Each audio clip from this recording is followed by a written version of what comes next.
Okay, hello, welcome to another episode of Hiring and Inspiring. Today's guest is Kyleen Smith.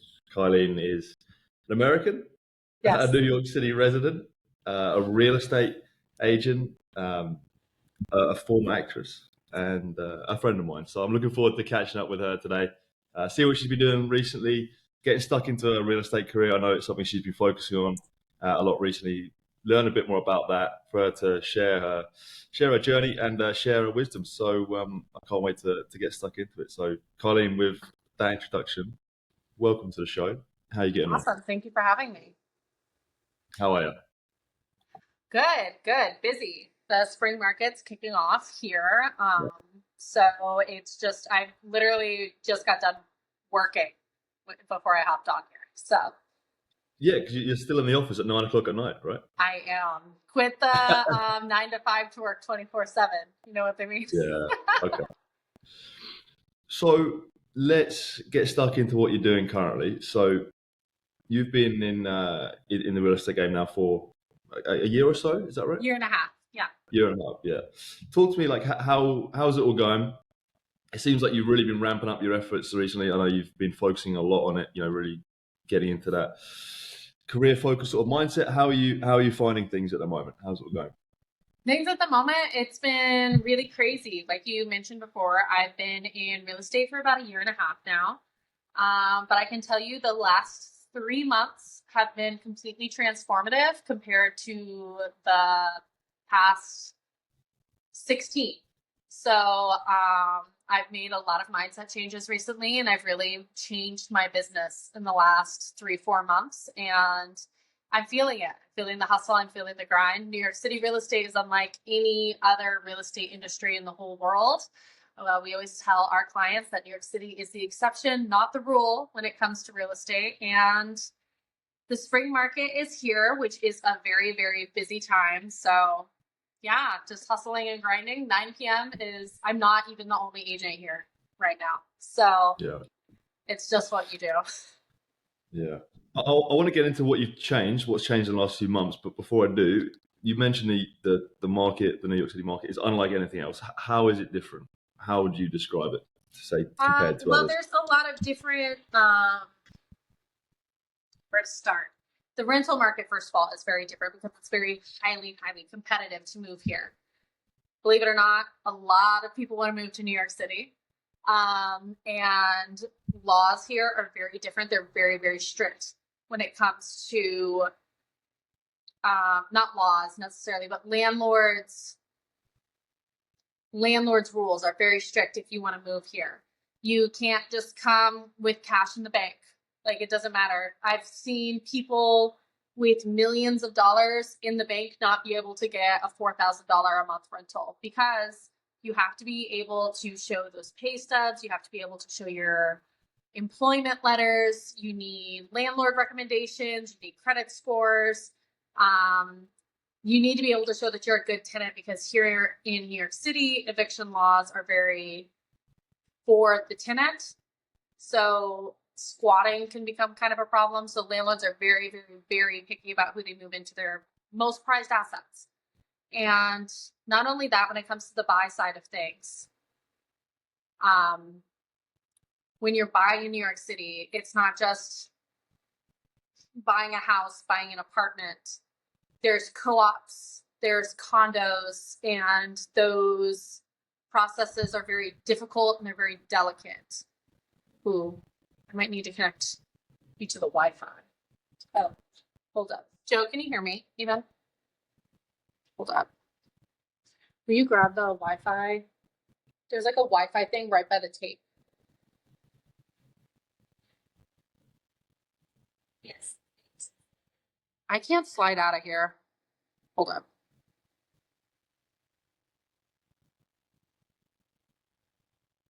Sorry, can you hear me? Did you hear all of that or none of that? Yes, he can. I no shot he can hear me. Okay. Jesus.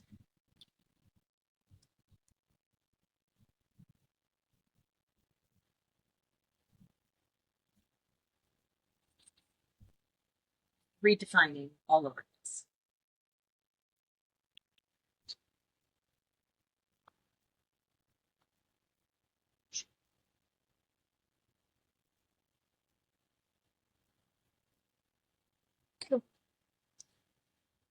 Can you hear me? Joe?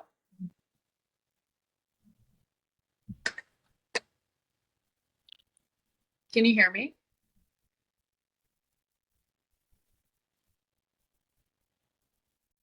I don't know if you can hear me or not.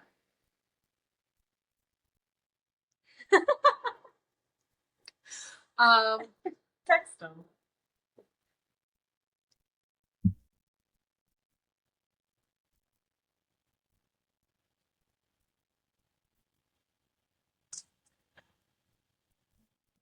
go there to the right.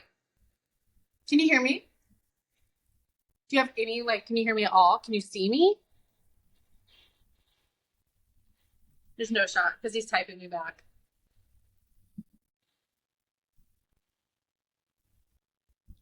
I've dropped it. I can see you.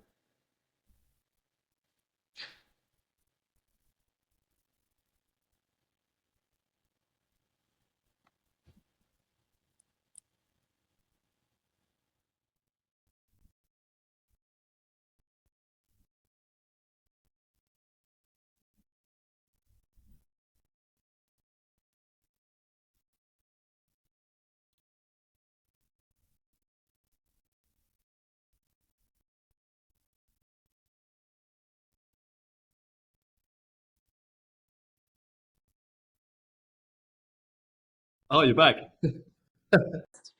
I hopped out and hopped back in. I don't know. Should start over on my real estate spiel? Yeah. Let's, Okay. we can edit it. Okay. I'm like, okay, what makes real estate in New York City so different is the fact that eviction laws are very much cited for the tenants. So rentals, landlords are very, very picky. You can have a lot of money in the bank, but if you don't have pay stubs and a credit score and letters of employment to match that, a lot of times landlords aren't interested. Here in New York City, you need to show that your salary makes 40 times the monthly rent in order to move anywhere. So, for example, if you're looking for a $3,000 a month apartment, you need to show that you're making $120,000 a year. Okay. Yeah. So it's not easy. And if you don't qualify for that, then you need to find a guarantor. And your guarantor needs to make 80 times the rent. So now if you don't qualify for your $3,000 a month apartment, now you're looking for somebody who makes $240,000 a year to guarantee you. Yeah. So, they don't grow on trees, right? Yeah, naturally. So that's why the rental market is very intense. However, people move fast here. Like for example, I threw up a $3,400 2-bedroom listing in Brooklyn the other day. It was up on Friday. We had a couple people show up to the open house on Saturday. 4 groups show up on Sunday. We had leases signed by Monday. Good. Things move fast here. If you don't have your paperwork ready, then you're going to miss out on an apartment. The buy side is even far more complicated because here it's not just real property. We also deal with co-ops. Do you guys, I don't know, does Australia have co-ops? No, what's that? Okay, so co-ops aren't technically real property. You're buying an apartment in theory, but really what you're doing is you're buying shares in a corporation, which is that property. Okay. Yeah. So you have a proprietary lease. And sure, you have funds and everything like that, but now you also have to do a board application. And that board application is, I'm looking at mine right now, over 200 pages of basically your life. And you have to put it in front of people and you have to interview. And then the board gets to say if you get to move in or not. Yeah, okay. A lot of times they want to see 2 years of liquidity in your bank accounts to even move in. Yeah, okay. New York City they mean business. That's why you want to make sure your debts are cleared. You want to make sure your credit score is in order. That's why a lot of people internationally do tend to struggle to rent in New York City because I know not a lot of other places do credit scores. And so they do oftentimes have to find an international guarantor. Yeah. So that's why I always say, I have had a lot of clients move from Europe and they're like, well, we don't need that there. I'm like, great, you're not there anymore. You're in New York, and that's what they need here because eviction laws, a landlord could be tied up in eviction court for 2 years before they could get somebody moved out. Yeah. And that's like money lost. and they take losing money in New York City very, very seriously. So you've obviously got pretty clued up. You know your stuff now. Yeah. How did you find that? Like getting into the industry? Because I don't think you had experience before. Like learning everything, picking up things. It seems like you picked it up pretty quick and really taken to it. Oh my gosh, no. Absolutely not. I learn something new every single day. Sure. So to become a New York City real estate agent, you have to take 75 hours worth of classes. I got mine done in 2 weeks, but I knew what I wanted to do. I had talked with other real estate agents in the industry for about a year before I decided to jump in. I got their perspectives. I got what the highs were, what the lows were. I didn't want anybody to sell me a dream. I wanted people to be really honest with me because I've been thinking about it for a while. Exploring New York City is one of like my absolute passions. I love it here. I've lived here for nearly 6 years now. And exploring the city, meeting new people, and seeing beautiful, beautiful properties is all passions of mine. So I finally, after a year of really sitting on it and thinking about it, I was nannying full time, and they, on a whim, decided that they were going to go on vacation. And so I was left without a job for 2 weeks without pay. And I was like, well, no time like the present. So I jumped in, did my 75 hours of classes. And then after you do your 75 hours worth of classes, you need to take a school exam that you need to pass, and you need to take a state exam that you need to pass. Even if you do all of that, technically you're not a real estate agent until you find a brokerage to sponsor your license. Okay. So, and honestly, I don't even think it's 75 hours worth of classes anymore. That's how it was when I took it. It might be 77 and a half now. I digress. You need to find a brokerage to sponsor your license. So while I was taking my 2 weeks worth of classes, I interviewed with 15 different New York City brokerages during those 2 weeks as well. Yeah. Told them when I was expected to get my license. I knew I was going to pass. I had been studying my butt off. I had really great teachers. I took really great notes, and it felt like the information. It's a lot of laws because you're not just learning New York City, you're learning New York State. I went into second interviews with the brokerages to about probably 5 or 6, if I remember right. Some of them I turned down because I just wasn't interested in the company culture that they had to offer. Or I felt like they didn't really have the resources to help a new agent generate leads. Because there's like something like 8,000 agents in New York City. And like, I have a very small social sphere, so generating leads is like something that's important to me because that's how you make 100% of your business. Okay. So went to second interviews with about 6, and then I went into final interviews with 3 different brokerages, my top 3. And I ended up choosing the agency because I felt like they're really like a boutique brokerage, which I felt would help me as a brand new agent as opposed to like the big 3 out here in New York, which is Element, Corcoran, and Compass. Because they have thousands of agents. And here we have less than 200. Okay. So I felt like I could really get to know the people here. I could collaborate with people here, and we could build businesses together. And then I got on the job, and turns out everything I learned in those classes was just to like, so now I know the laws, but like, I don't know how to do anything. Yeah. Okay. I don't know how to do the job. So like, I know the theory, but I don't know the practice. And so I ended up, one of the other reasons why I chose the agency is that they have a mentorship program. So I had a senior broker who mentored me on my first 3 deals. And that was a lot of, thank God. Her name is Marsha, and I called her probably 6-7 times a day, trying to figure out everything from like sending that first email to setting up comps to, I mean, a plethora of things. So closing my first deal, I was like, I need you to walk me through our CRM. You know, like there's 100 things that I had never done before, especially because I had gone from nannying to acting to all of a sudden like a big girl office job. Yeah. Very, very different. Yeah. I had worked in sales a little bit before. As I mentioned, my dad's in radio, and so I did advertising sales for him for quite some time. But completely different in a town of 3,000 people to doing a real estate job in New York City.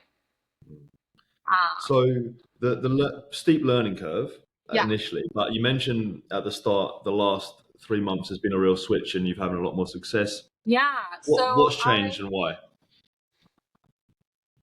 So I did my first year in real estate. 80% of agents drop out of their first year as real estate agents because it's really tough. And I can attest to that because I got 4 deals done in my first year, 4 rental deals done. So that's not very much money. So I was hustling at a bunch of other jobs. I was not really super dedicated to like my real estate business. I think I kept thinking like things would work out. And come January, I really like kind of had like a come to Jesus with myself. And I was like, the way I'm doing business is not benefiting me. Working from home, hanging out there, calling up like my few friends every few months to see if they know anybody who's moving is like not like generating the business like I want. Like I want to be really, really fucking great at this. And right now I'm not. So I sat down and I decided to like write down some goals. And one of those goals was to get into the office and network 3 times a week. And I know after COVID, everybody wants to work from home. But now and this is unpopular opinion, but I love working in the office. I'm a total office convert. Yeah. I started getting into the office those 3 times a week, which slowly turned into 4, which slowly turned into 5. Okay. And I really started to get to know like my other agents and asking them questions about how they run their business. Asking them, do you have an open house I can help out at? Chatting with them at that open house, seeing how they run their open houses. If anybody like needed like some extra help, I was like the first person to jump on. This week alone, I have had like a ton of real estate firsts, like just this week. And I've like been learning so much in these last like 4 months since January. Now, like I got my first landlord lead rather than tenant lead. And I closed that, like I said, in 3 days. Yeah. And that's because of the information I've gotten from like my senior brokers who have been like the kindest, most collaborative people like I've ever worked with. And they're like so down to collaborate. That's like the coolest bit. I mean, and now I'm getting to like really, really learn the sales side as well, which is something I've always wanted to do because the sales side in New York City is not easy. It's a lot of paperwork. It's a lot of knowing your stuff. It's a lot of negotiation power, and watching like all these senior brokers do that and then them handing me the reins when they feel like they trust me has been like incredible. So I'm like a junior broker to 1 senior broker now. We really jived at an open house, at a broker's open that she was throwing. And she was like, I think I need help with my marketing and my social media. And I've been watching a lot of your marketing and social media. And I think like you could help me and I could help you. And I was like, cool. She's like, all right, I'm going to have you take a DISC test. I don't know if you guys do DISC over there. Yeah. Yeah. So she had me take my DISC test to see if like our personalities would work. I'm a high I, by the way. Very high I. Shock. So we looked at it and we're like, yeah, I think like we would really complement each other. And then another senior broker was like, I would love, say I've been working with you a lot on one property. I think you and I could help each other build each other's businesses really well just by keeping one another accountable. I was like, okay, deal. He's like, I'll pay you like task by task work. Like, he's like, I need help setting up call lists. I need help writing out mailers. Like, and I don't always have the time to do that. Like, would you be down? I'm like, of course I'd be down. I'm like, an opportunity to learn and get paid. Why would I turn that down? So, and now we've like sent out several mailers to several buildings that he's done business with. We did a home buyers happy hour for first time home buyers. We're running events together. We're building business. My pipeline all of a sudden is full of people that I've just met in the last 3 months alone. And collaboration, I think, is really what my long spiel is getting down to. Collaboration is the secret sauce to real estate. So, And just putting yourself out there way more by the sound of things. yeah, yeah. Just not sort of Because sitting there's at home and so getting out many people to learn from. there. Mm. Like, if I hadn't changed what I was doing, I'd still be at home, like going out on like one-off rental tours, which are great and like hold like some potential, but now I've like set myself up for success in a completely different way. It's good that you kind of like look yourself in the mirror and like, I'm not doing enough. Like you recognize it. You're like, no one's going to do it for me. No, kind of thing. Like, exactly. What would you say, like, the best way? Maybe there's multiple different ways, but like the best way to generate leads is in real estate in your particular business. Meeting people, going out and meeting people. There's so many different like intense like personalities in New York City, and because like I mentioned before, there's like a zillion agents out here. 8,000 might be underselling it, honestly. Okay. Yeah. Everybody knows somebody in real estate, and it's important to remain top of mind. So I'm going out, meeting people, and talking about your job, which is like an unpopular opinion, I think, but you know, what you do is a part of who you are, and like, why not talk about it? Especially since it is something I'm very passionate about and something that I really enjoy. I always have business cards on hand in every purse that I take out, and I do always end up steering the conversation towards real estate. Because somebody's always moving in New York City, or they know somebody who is moving. So that's one way. The other way is social media. If you're not using social media, you're not tapping into one of the easiest free resources that we have at our fingertips. And it's so easy. You're already taking professional photos. You're already doing the apartment tours. Why are you not throwing it up on your social media and reminding people what you do? Like, there's, of course, like a delicate balance to like keeping like some of your profile professional and some of your profile personal. I think personally, as like a younger side millennial, I think people do still want to get to know you. I think if your page is all work and no play, people tend to tune out. But I think posting every day and really like reminding people of who you are on the algorithm is like very powerful. And I think those are probably, and then senior agents. So many agents here have so many rental leads that they do not have the time, energy, or money to tap into because they're busy doing sales. And you're like, hey, like, have you checked your CRM lately to see if like you have like any rentals that like you should be checking in on? I'm free. Or, hey, like, I know you just had a rental open house and you had like a bunch of people come direct. Do you need people to convert those for you? And they're like, oh my God, yes, there's no way I have like enough time to take them on my plate. Like, you have to be unafraid to ask the question, and you have to be at a brokerage that's down to collaborate with you like that. How do you sort of manage balancing, like, or it sounds like you're always on, like, you know, you're working late at night tonight, you know, when you're in social situations, it sounds like you're still thinking about your job and you're networking.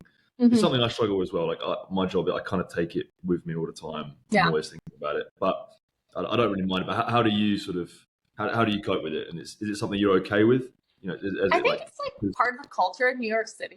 Like, if you like want to make it here, like you got to be really good at your job. Yeah. And or you only hang out with people from work, and then like you don't want to talk about your job when you're out. I feel like or you just don't work at a job that like you're passionate about and you don't want to talk about it. I feel like those are like the three modes. And I'm really passionate about my job and I really love it. And I'm perfectly okay with talking about it in all situations. Yeah. And I even have like a friend who's like, I always think about you when it comes to real estate. She's like, you're like my real estate girl. She's like, you're the first person I think of, which is crazy because she worked on like a real estate company like website. And I'm like, but because I'm always working to stay top of mind that way, like, I'll be real estate girl. That's perfectly fine with me. Generate my business. Like, that's fine. So I think it's a part of who I am. And I think that's awesome. I think it's great to find a job that you really love, Yeah, you're passionate about, that you're willing to talk about in all types of situations of life. yeah.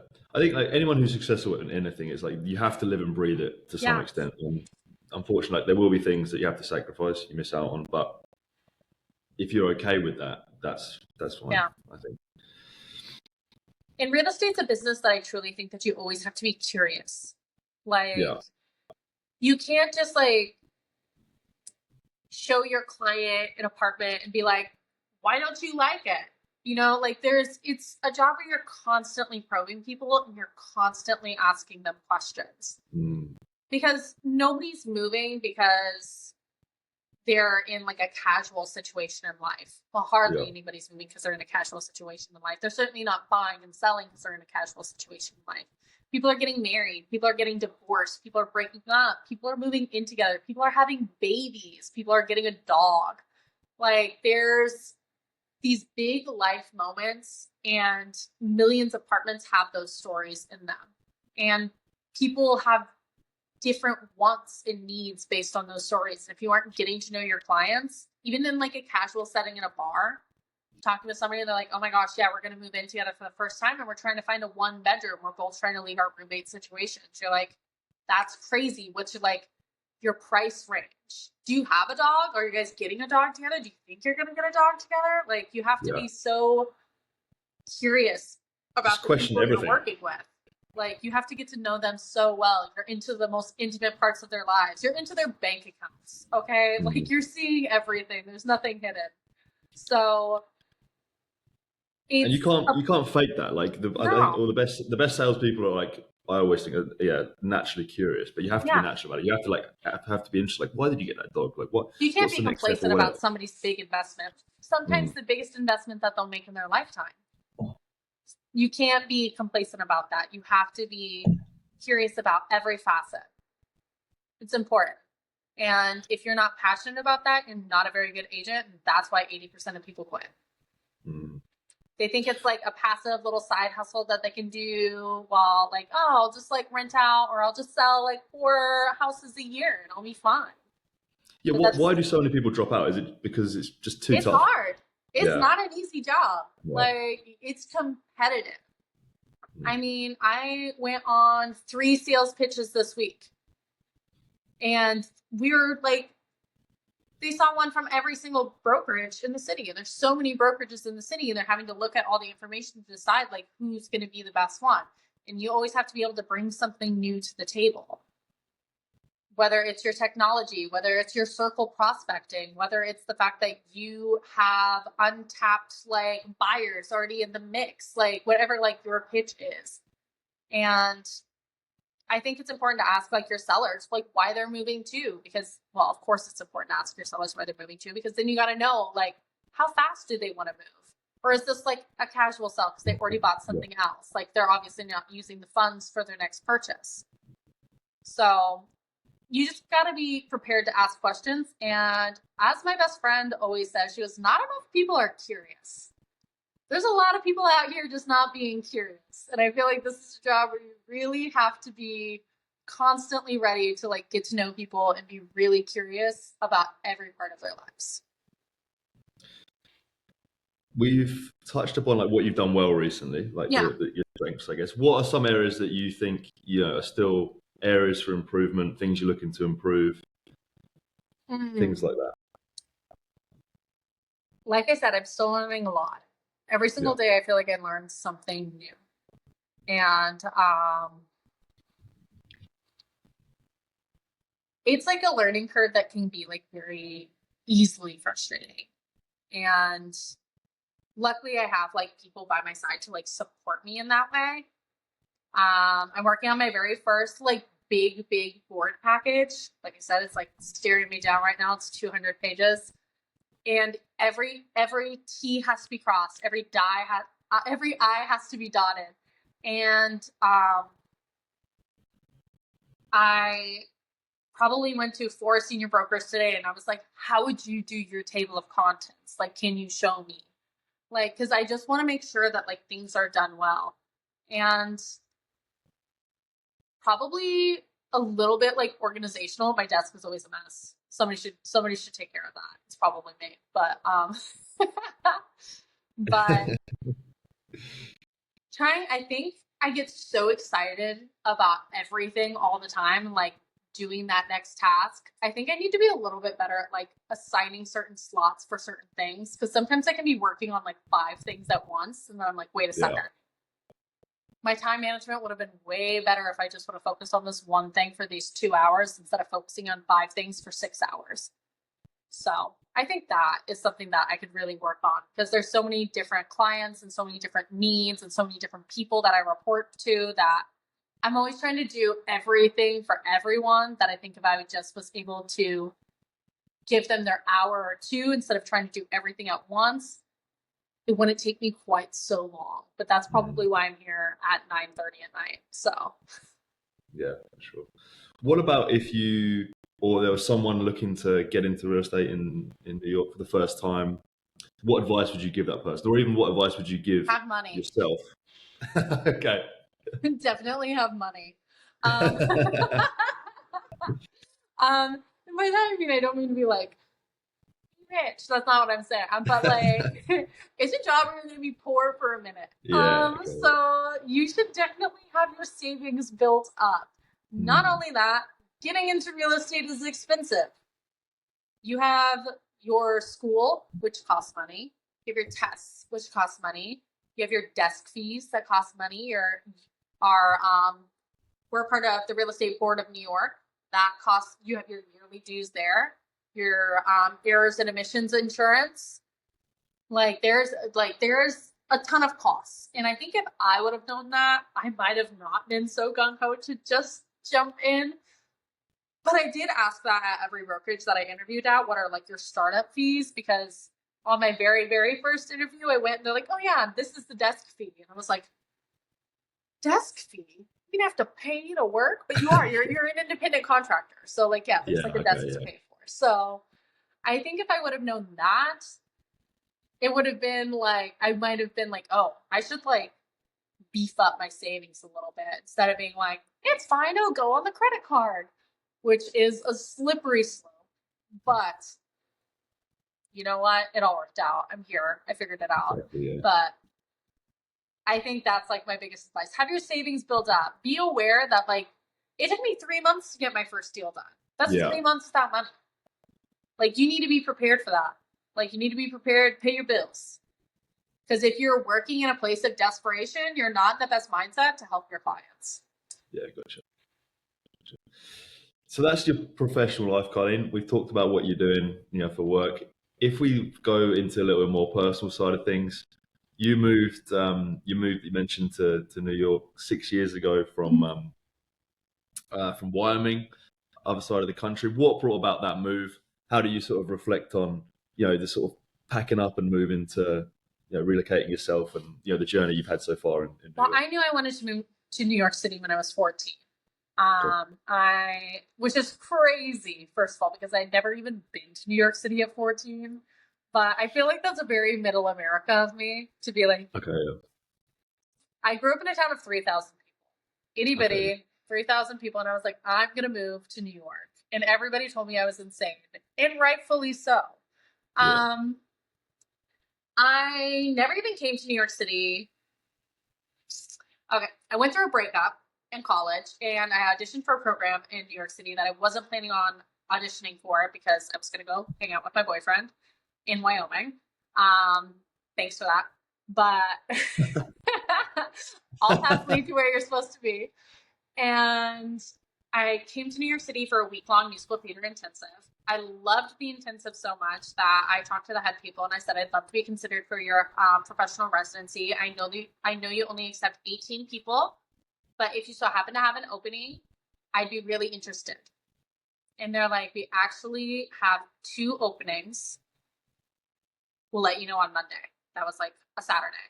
On Monday, I found out 6 weeks later I was moving to New York City. So I packed up all my stuff. I found an apartment in Harlem, a 6-flight walk-up, and I moved to New York City, even though I had never lived there before. I'd like known like a 3-block radius where the hotel and where my classes were, and that was it. Okay. So now I'm like navigating the entire borough of Manhattan I had Mm. never taken the subway before. I didn't know like my right from my left, That's crazy. Yeah. but I always knew I wanted to be here. And Yeah. my residency was great. I really loved it. I met some really incredible people. I got to perform in New York City, which was a very long-lived dream of mine.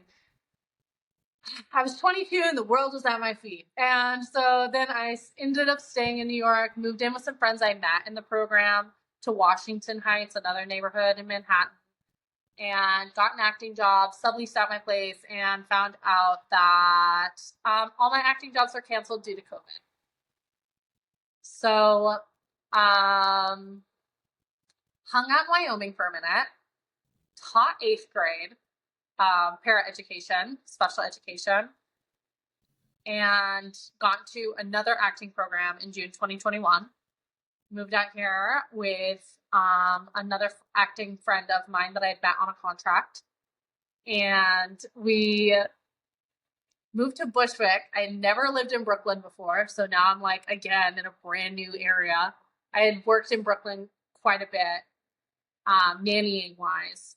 And I jumped back into like my nannying job, and I performed for a while here in New York in that residency. And then, like, I don't know. After the pandemic, it felt like the acting industry had really changed a lot. It felt, before the pandemic, I'd go to auditions like 6-7 hours a day. I'd be in there, people would see me, I'd dance, I'd get to interact with people, I'd get to network. And that was like the real benefit of it for me, because you become a familiar face, like people can really get to know you. And then it was all self-tapes, and it was expensive to self-tape. I thought, like, if I got like a dance callback, then I would have to pay money to rent a room to do a dance callback, and things just got like really expensive. And then you can see like how long people are watching your videos that you're sending in, or if they even ever click on them. So like, it used to be at least you get 30 seconds in a room in front of a casting director, and now you're like, well, now I'm like one of like 5,000 videos. They're not even going to get through all of them, so what's the point? And I just didn't really feel like it was benefiting me anymore at 25, 26. I did like my last acting job about a year ago. I did some film work, and I just was like, I think I would just rather build my real estate business. And it's made me really happy. And I never thought I'd be happy doing anything else. I really always thought like I'd only be happy if I was like on the stage.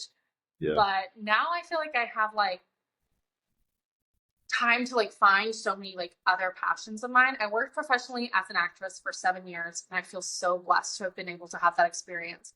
I got to live all over the country. I got to meet so many amazing people, but now I don't have to live out of a suitcase. Now I've gotten to live in the same apartment for 3 years, and that's very exciting. That's the longest I've ever lived in an apartment ever. And it's great. It's really nice. It's really nice to set down roots, which I never thought I would like ever be able to do with this acting career. And now I get to. I think that that's quite sort of typical. Like a lot of people in their 20s, I always say to people like your 20s are like for trying stuff.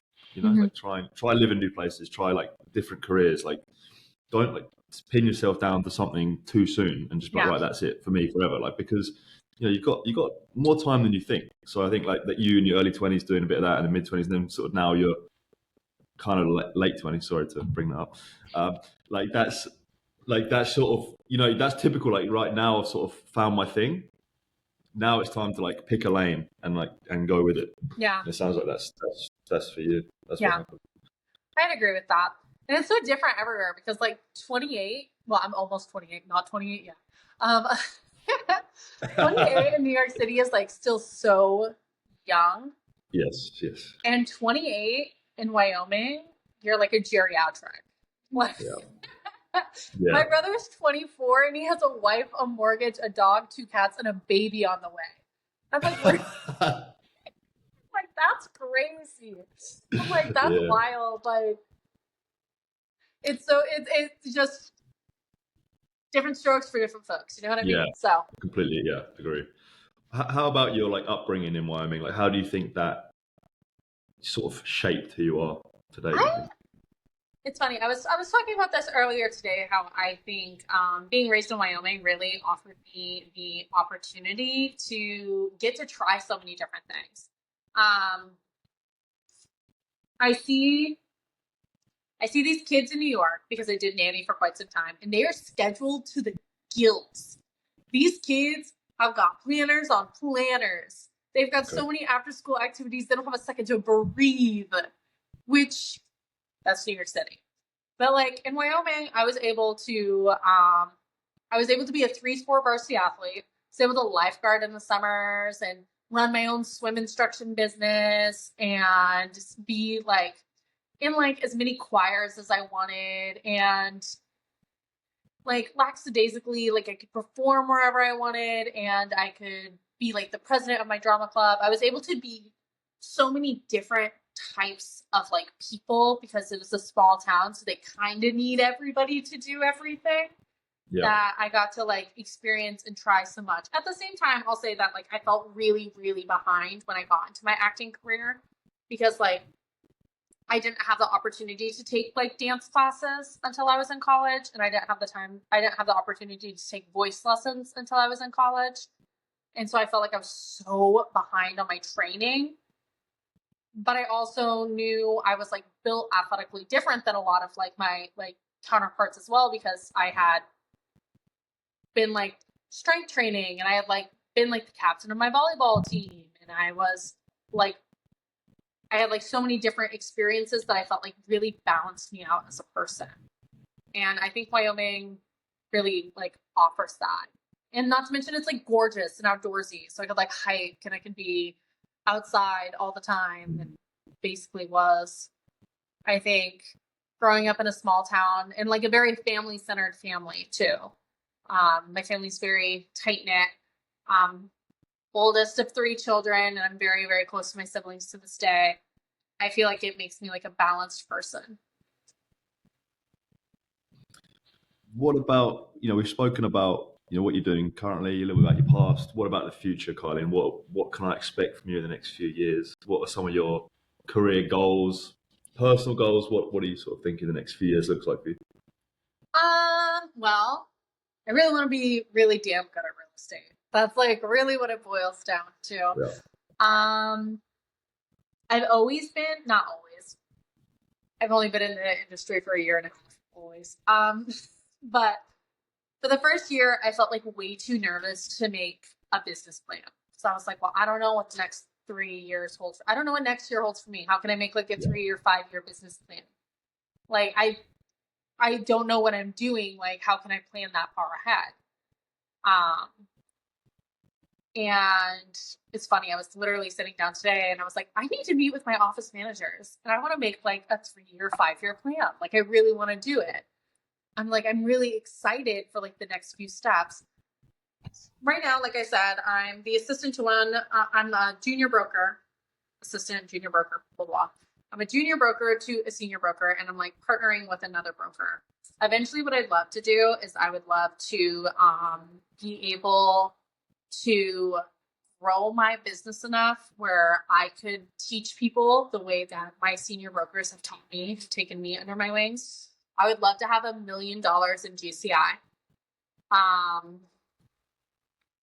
I would really love to eventually buy my own property and have my own assets and things like that, because I think owning a piece of New York City is one of like the coolest things you can do. But basically I want to learn more. I want to learn more. I want to meet new people. I want to grow my business, and I don't want to just have like hustles anymore. I want to have a career. And I think that's really where this last year has taken me from that mindset. Love it. And this final question for you, this might be kind of similar to that, but it's kind of tied to like why you do all that and why you're striving for that. It's around the idea of like success. So what is sort of success to you? Like, and that can be professionally in your career, personal life. What is your sort of, I guess, why to sort of everything you do? what is success to me? Success to me is financial stability, first and foremost. I like, and not even just financial stability, like financial comfort. Like you're not just stable anymore, you're comfortable. You know what I mean? I'd love to have my own, like I said, I'd love to own a property in New York City. And I would love to eventually, I think like my like height of success would be to lead my own real estate team. I watch these real estate senior brokers lead their teams and foster and teach and grow their business while helping others grow their business. And that really like strives me. And I'd love to be a part of that someday. And I think that's like what like success looks like to me. I see myself as a mentor that I've been like, as like currently a mentee, I would love to transfer that success and become a mentor myself. And personally? And personally, oh gosh. Personally, a really nice Prada bag. No, personally, I mean, in the next 5 years, like I said, I'd like to have like my own property in New York. I'd like to, like in 5 years, maybe a husband. Who's to say? But like, so young, so much time on my hands. But definitely, possibly, like I would love in the next 5 years, personally, to find a partner who's just as driven by their business goals. Because I think New York City is meant for people who like want to build empires together, and that's something that like I said, the personal and the professional blend so much here in New York. Even like my dating life, I'm like, who wants to hustle here? That's your first question on dates, right? What are your ambitions? What are your 5 years? Brilliant. So, love it. Oh, and Kyleen, thank you. A golden retriever. That's really the personal goal right there. Gotcha. Kyleen, thank you very much for sharing all that. Great to catch up with you. Really appreciate everything you shared today. Oh my gosh, Anyone in the real estate game? Thanks for asking me. It's good to catch up with you. Been great to chat. Appreciate you coming on. And I look forward to staying in touch with you. Kyleen, thank you very much. You know what, Joe? Keep hiring and inspiring. Thanks, Paul.